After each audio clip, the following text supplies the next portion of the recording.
Hey everybody, welcome back to my true crime channel.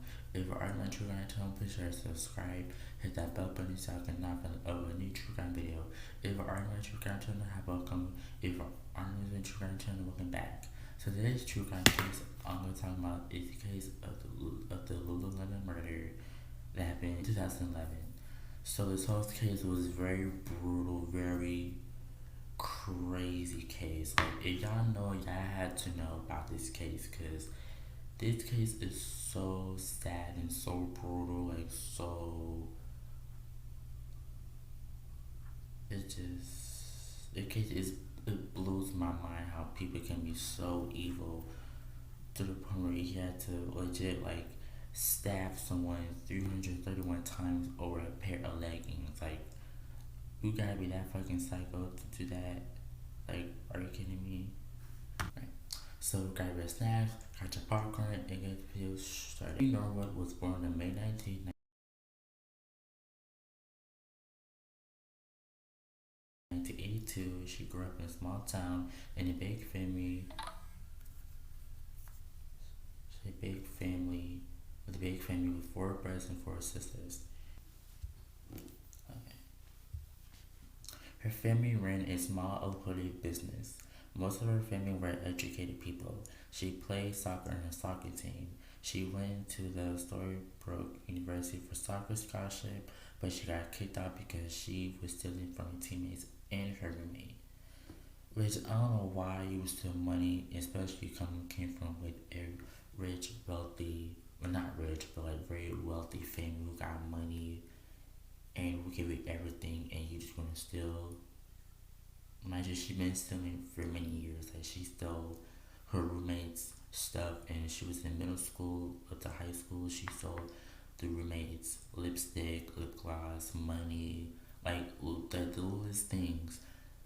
And she'll pay the bill. Oh, I'm sorry, I didn't mean to. Like, what do you mean you're sorry? You stole my product, you stole everything, and you didn't get with it. Like, I'm your friend. Friends don't steal each other. If you need something, you could ask and borrow and ask. If you could borrow some, at least you get back to me. You know, gotta steal my stuff that ain't yours, that your parents didn't buy you anything. That don't make no sense. Started from the front desk and quickly was promoted to managing rapid guest at the hotel. She would make sure everything was taken care of most important people. She didn't want to do that for long. She wanted to be a personal trainer. In 2010, she took a job at the Georgetown location. In 2010, she took a job at the Georgetown location of Lululemon, an upscale retailer in yoga and workout clothing, which they sell workout clothing, shirts, and leggings.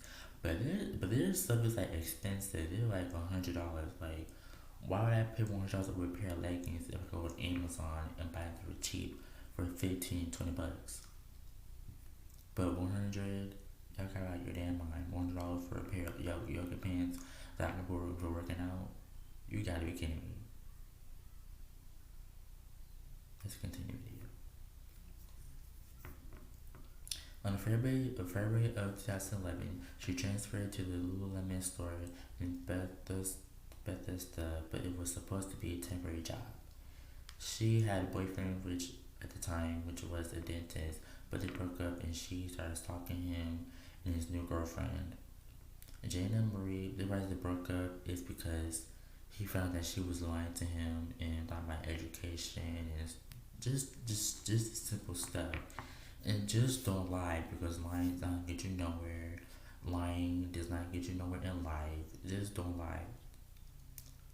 I guess it's simple stuff, but don't lie about the easier stuff about your education and stuff like that. Because people are going to find out. People are not dumb. Like, why would you lie about something so simple? Janet Marie was born on November 22nd, 1980,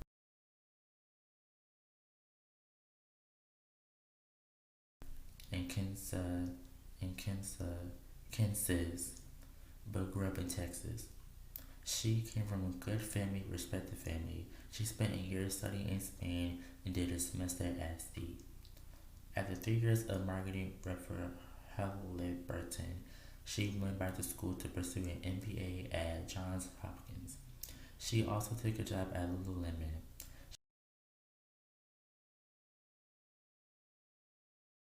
she decided to stay through the end of the semester. On March 12th, 2011, the store manager came to work that day and realized the door is unlocked and found the store robbed. There was receipts, pins all over the floor, and she called the police.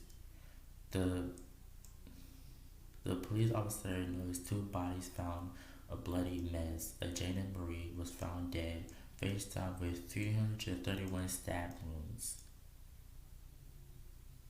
Like 331 stab wounds? That is insane. And beaten and bludgeoned to death. And Brittany was found tied up around her arms and legs cut and on her forehead and moaning. And her shirt was wrapped around her neck, which I seemed kind of be weird.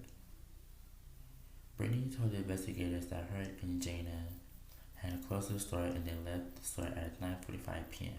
They both returned to the store because Brittany forgot her wallet. That there was two men dressed in black came to the store, robbed them, and tried to kill them. But there was people next door saying that they heard Jana screaming, saying, "Oh my God, please help me!" More screaming, yelling, loud noises. The staff members were saying that Brittany was stealing from the store. Oh. And for that,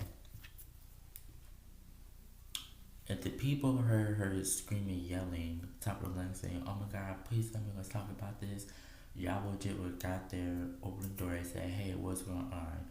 They had a security guard at the time, which he opened the door. He kept like begging the door, telling him to stop, stop, stop. But the noise kept going. And I'm like, why would y'all ignore the noise? You know something's going on. She's being killed. She's being beaten and getting killed. And y'all not doing nothing. Y'all could have called the cops. Y'all could have done something to protect this girl's life to prevent all this to happen. They didn't have security cameras at the store, but they had security cameras next door. They saw two black guys walking, but it said that this doesn't make any sense. Like, people are so worthless. Like, you could have helped this girl, but you didn't do anything, which is pissing me off.